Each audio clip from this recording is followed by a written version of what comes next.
जय श्री कृष्णा। आप सभी का दिन शुभ और मंगलमय हो और भगवान श्री नारायण की कृपा आप पर सदा बनी रहे। आज सुनिए वैशाख मास महात्म्य का अध्याय 7।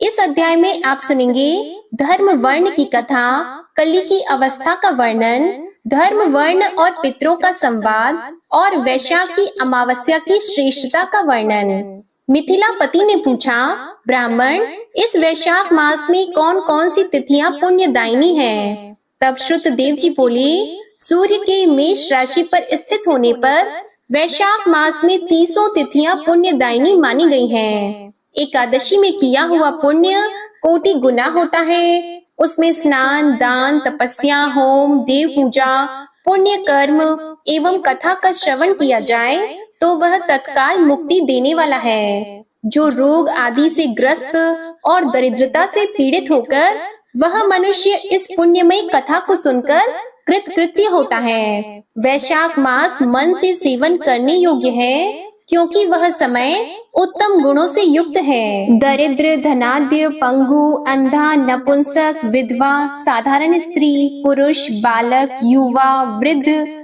तथा रोग से पीड़ित मनुष्य ही क्यों न हो, वैशाख मास का धर्म सभी के लिए अत्यंत सुख देने वाला है। परम पुण्यमयी वैशाख मास में जब सूर्य मेष राशि में स्थित हो तब पाप नाशिनी अमावस्या कोटि गया के समान फल देने वाली होती है। राजन, जब पृथ्वी पर राजर्षि सावर्णी का शासन था, उस समय 30वें कलयुग के अंत में सभी धर्मों का लोप हो चुका था। उसी समय अनर्त देश में धर्म वर्ण नाम से विख्यात एक ब्राह्मण थे। मुनिवर धर्म वर्ण ने उस कलयुग में ही किसी समय महात्मा मुनियों के सत्र याग में सम्मिलित होने के लिए पुष्कर क्षेत्र की यात्रा की। वहां कुछ व्रतधारी महर्षियों ने कलयुग की प्रशंसा करते हुए इस प्रकार कहा था, सत्य युग में भगवान विष्णु को संतुष्ट करने वाला जो पुण्य 1 वर्ष में साध्य है, वही त्रेता में 1 मास में और द्वापर में 15 दिनों में साध्य होता है।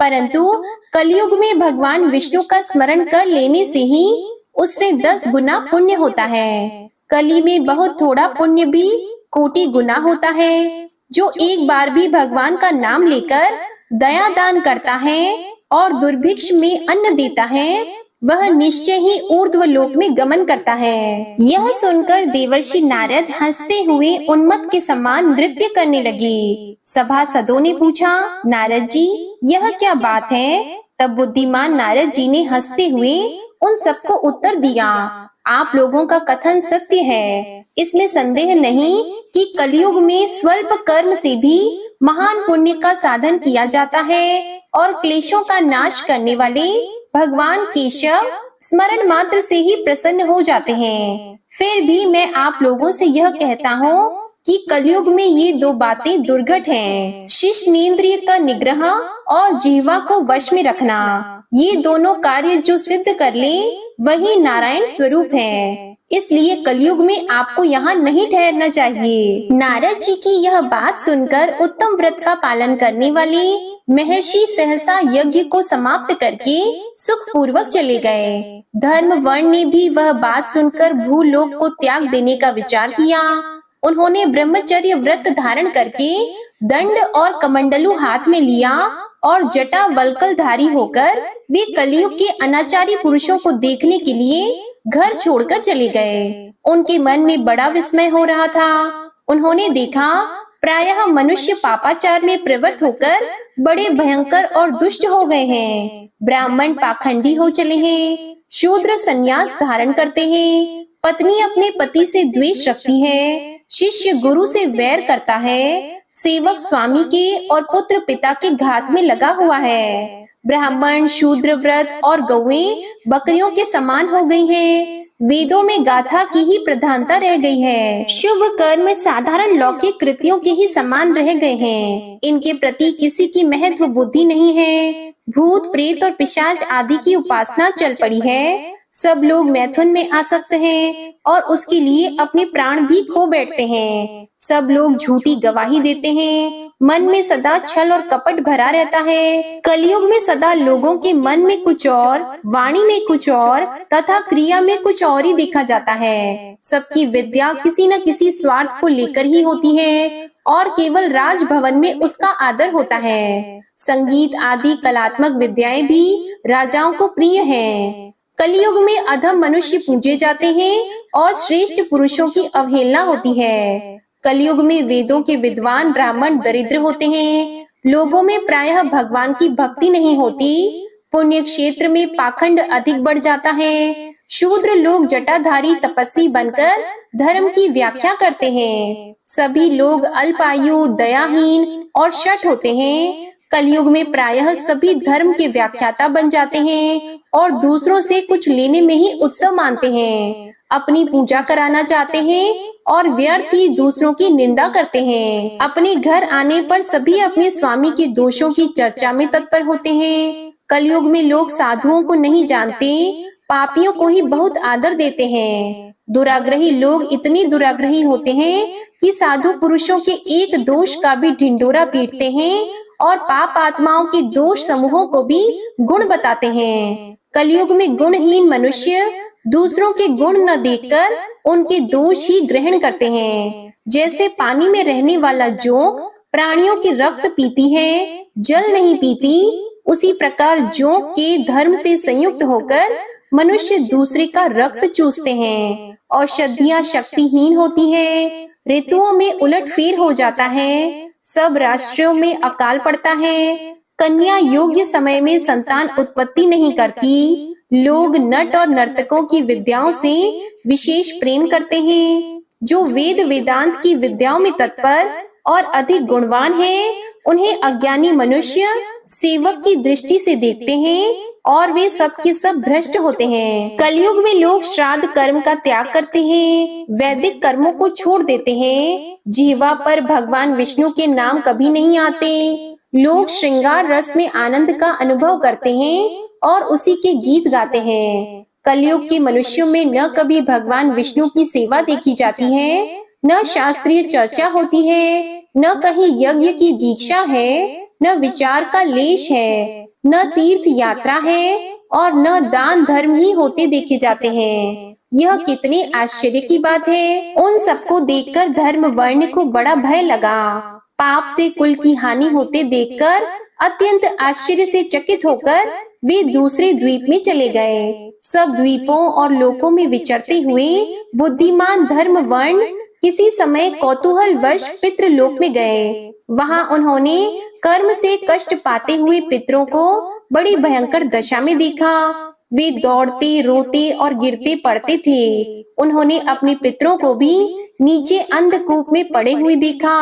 उनको देखकर आश्चर्यचकित होकर दयालु धर्म वर्ण ने पूछा, आप लोग कौन हैं? किस दुस्तर कर्म के प्रभाव से इस अंधकूप में पड़े हैं? पितरों ने कहा, हम श्री वत्स गोत्र वाले हैं। पृथ्वी पर हमारी कोई संतान नहीं रह गई है, इसलिए हम श्राद्ध और पिंड से वंचित हैं। इसलिए यहाँ हमें नरक का कष्ट भोगना पड़ता है। संतानहीन दुरात्माओं का अंधकूप में पतन होता है। हमारे वंश में एक ही महायशस्वी पुरुष है जो धर्म वर्ण के नाम से विख्यात है, किंतु वह विरक्त होकर अकेला घूमता फिरता है। उसने गृहस्थ धर्म को नहीं स्वीकार किया है। वह एक ही तंतु हमारे कुल में अवशिष्ट है। उसकी भी आयु क्षीण हो जाने पर हम लोग घोर अंधकूप में गिर पड़ेंगे, जहाँ से फिर निकलना कठिन होगा। इसलिए तुम पृथ्वी पर जाकर धर्म वर्ण को समझाओ। हम लोग दया के पात्र हैं। हमारे वचनों से उसको यह बताओ कि हमारी वंश रूपा दूर्वा को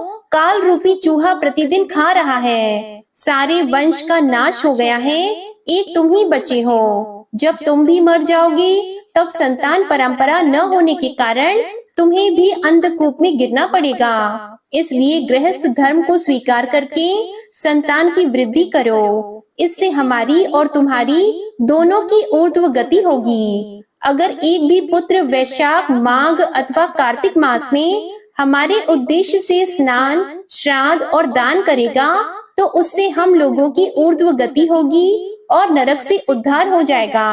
यदि एक पुत्र भी भगवान विष्णु का भक्त हो जाए, एक भी एकादशी का व्रत करने लगे अथवा एक भी भगवान विष्णु की पापनाशक कथा श्रवण करे, तो उसकी 100 बीती हुई पीढ़ियों का तथा 100 आने वाली पीढ़ियों का उद्धार हो जाता है। वे पीढ़ियां पाप से आवृत होने पर भी नरक का दर्शन नहीं करती। दया और धर्म से रहित उन बहुत से पुत्रों के जन्म से क्या लाभ, जो कुल में उत्पन्न होकर सर्वव्यापी भगवान नारायण की पूजा नहीं करते। इस प्रकार प्रिय वचनों द्वारा धर्म वर्ण को समझाकर तुम उसे विरक्ति पूर्ण ब्रह्मचर्य आश्रम से गृहस्थ आश्रम में प्रवेश करने की सलाह दो। पितरों की यह बात सुनकर धर्म वर्ण अत्यंत विस्मित हुआ और हाथ जोड़कर बोला, मैं ही धर्म वर्ण नाम से विख्यात आपके वंश का दुराग्रही बालक हूँ। यज्ञ में महात्मा नारद जी का यह वचन सुनकर कि कलयुग में प्रायः कोई भी रसनेन्द्रिय और शिष्णेन्द्रिय को दृढ़ता पूर्वक संयम में नहीं रखता, मैं दुर्जनों की संगति से भयभीत होकर अब तक दूसरे दूसरे द्वीपों में घूमता रहा। इस कलयुग के 3 चरण बीत गए, अंतिम चरण में भी 3.5 भाग व्यतीत हो चुके हैं। मेरा जन्म व्यर्थ बीता है, क्योंकि जिस कुल में मैंने जन्म लिया उसमें माता पिता के ऋण को भी मैंने नहीं चुकाया। पृथ्वी के भारभूत उस शत्रु तुल्य पुत्र के उत्पन्न होने से क्या लाभ, जो पैदा होकर भगवान विष्णु और देवताओं तथा पितरों की पूजा न करे। मैं आप लोगों की आज्ञा का पालन करूंगा। बताइए, पृथ्वी पर किस प्रकार मुझे कलयुग से और संसार से भी बाधा नहीं प्राप्त होगी। धर्म वर्ण की बात सुनकर पितरों के मन को कुछ आश्वासन मिला। वे बोले, बेटा, तुम गृहस्थ आश्रम स्वीकार करके संतान उत्पत्ति के द्वारा हमारा उद्धार करो। जो भगवान विष्णु की कथा में अनुरक्त होते, निरंतर श्री हरि का स्मरण करते हैं और सदाचार के पालन में तत्पर रहते हैं, उन्हें कलयुग बाधा नहीं पहुंचाता। मानद जिसके घर में शालिग्राम शिला अथवा महाभारत की पुस्तक हो, उसे भी कलयुग बाधा नहीं दे सकता। जो वैशाख मास के धर्मों का पालन करता है, माघ स्नान में तत्पर होता है और कार्तिक में दीप दान करता है, उसे भी कली की बाधा नहीं प्राप्त होती। जो प्रतिदिन महात्मा भगवान विष्णु की पाप नाशक एवं मोक्षदायिनी दिव्य कथा सुनता है, जिसके घर में बलि वैश्व देव होता है, शुभकारिणी तुलसी स्थित होती है तथा जिसके आंगन में उत्तम गौ रहती है, उसे भी कलयुग बाधा नहीं देता। इसलिए इस पापात्मक युग में भी तुम्हें कोई भय नहीं है। बेटा, शीघ्र पृथ्वी पर जाओ, इस समय वैशाख मास चल रहा है। यह सबका उपकार करने वाला मास है। सूर्य की मेष राशि में स्थित होने पर 30 तिथियां पुण्यदायिनी मानी गई हैं। एक एक तिथि में किया हुआ पुण्य कोटि कोटि गुना अधिक होता है। उनमें भी जो वैशाख की अमावस्या तिथि है, वह मनुष्यों को मोक्ष देने वाली है। देवताओं और पितरों को वह बहुत प्रिय है, शीघ्र ही मोक्ष की प्राप्ति कराने वाली है। जो उस दिन पितरों के उद्देश्य से श्राद्ध करते हैं और जल से भरा हुआ घड़ा एवं पिंड देते हैं, उन्हें अक्षय फल की प्राप्ति होती है। इसलिए महामते, तुम शीघ्र जाओ और जब अमावस्या हो तब कुंभ सहित श्राद्ध एवं पिंड दान करो। सबका उपकार करने के लिए गृहस्थ धर्म का आश्रय लो। धर्म, अर्थ और काम से संतुष्ट हो, उत्तम संतान पाकर फिर मुनि व्रति से रहते हुए सुख पूर्वक द्वीप द्वीपांतरों में विचरण करो। पितरों के इस प्रकार आदेश देने पर धर्म वर्ण मुनि शीघ्रता पूर्वक धरती पर गए। वहां मेष राशि में सूर्य के स्थित रहते हुए वैशाख मास में प्रातः काल स्नान करके देवताओं, ऋषियों तथा पितरों का तर्पण किया। फिर कुंभ दान सहित पाप विनाशक श्राद्ध करके उसके द्वारा पितरों को पुनरावृत्ति रहित मुक्ति प्रदान की। इसके बाद उन्होंने स्वयं विवाह करके उत्तम संतान को जन्म दिया और लोक में उस पाप नाशिनी अमावस्या तिथि को प्रसिद्ध किया। इसके बाद वे भक्ति पूर्वक भगवान की आराधना करने के लिए हर्ष के साथ गंधमादन पर्वत पर चले गए। इसलिए वैशाख मास की यह अमावस्या तिथि परम पवित्र मानी गई है। आज का अध्याय यहीं समाप्त होता है। अगले अध्याय में आप जानेंगे वैशाख की अक्षय तृतीया और द्वादशी की महत्ता, द्वादशी के पुण्य दान से एक कुतिया के उद्धार का वर्णन।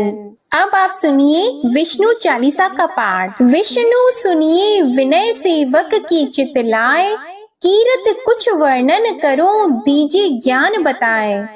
नमो विष्णु भगवान खरारी, कष्ट नशावन अखिल बिहारी। प्रबल जगत में शक्ति तुम्हारी, त्रिभुवन फैल रही उजियारी। सुंदर रूप मनोहर सूरत, सरल स्वभाव मोहनी मूरत। तन पर पीतांबर अति सोहत, बैजंती माला मन मोहत। शंख चक्र कर गदा विराजे, देखत दैत्य असुर दल भाजे।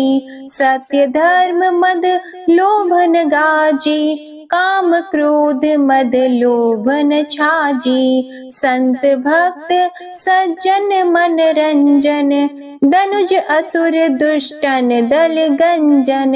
सुख उपजाए कष्ट सब भंजन, दोष मिटाय करत जन सज्जन।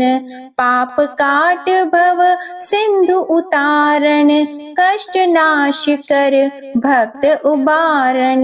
करत अनेक रूप प्रभु धारण, केवल आप भक्ति के कारण। धरणी धेनु बन तुम ही पुकारा, तब तुम रूप राम का धारा। भार उतार असुर दल मारा, रावण आदिक को संहारा। आप वराह रूप बनाया, हिरण्याक्ष को मार गिराया। धर्मस्य तन सिंधु बनाया, 14 रत्नन को निकलाया। अमिलख असुरन द्वंद मचाया, रूप मोहिनी आप दिखाया।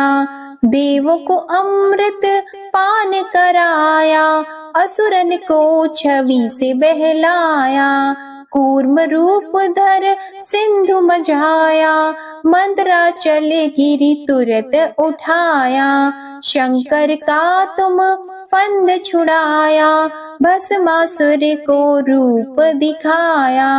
वेदन को जब असुर डुबाया, कर प्रबंध उन्हें ढूंढवाया। मोहित बन कर खल ही नचाया, उस ही कर से भस्म कराया। असुर जलंधर अति बलदाई, शंकर से उनकी न लड़ाई। हार पार शिव सकल बनाई, कीन सती से छल खल जाई। सुमिरन कीन तुम्हें शिव रानी, बतलाई सब विपत कहानी। तब तुम बने मुनीश्वर ज्ञानी, वृंदा की सब सुरति भुलानी। देख 3 धनुज शैतानी, वृंदा आए तुम्हें लपटानी। हो स्पर्श धर्म क्षति मानी, हना असुर उर शिव शैतानी। तुमने ध्रुव प्रहलाद उबारे, हिरणाकुश आदिक खल मारे। गणिका और अजामिल तारे, बहुत भक्त भव सिंधु उतारे। हरहु सकल संताप हमारे, कृपा करहु हरि सिरजनहारे।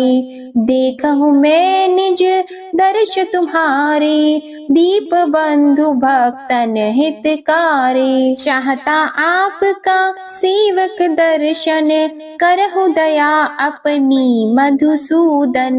जानो नहीं योग्य जब पूजन, होय यज्ञ स्तुति अनुमोदन। शील दया संतोष सुलक्षण, विदित नहीं व्रत बोध विलक्षण।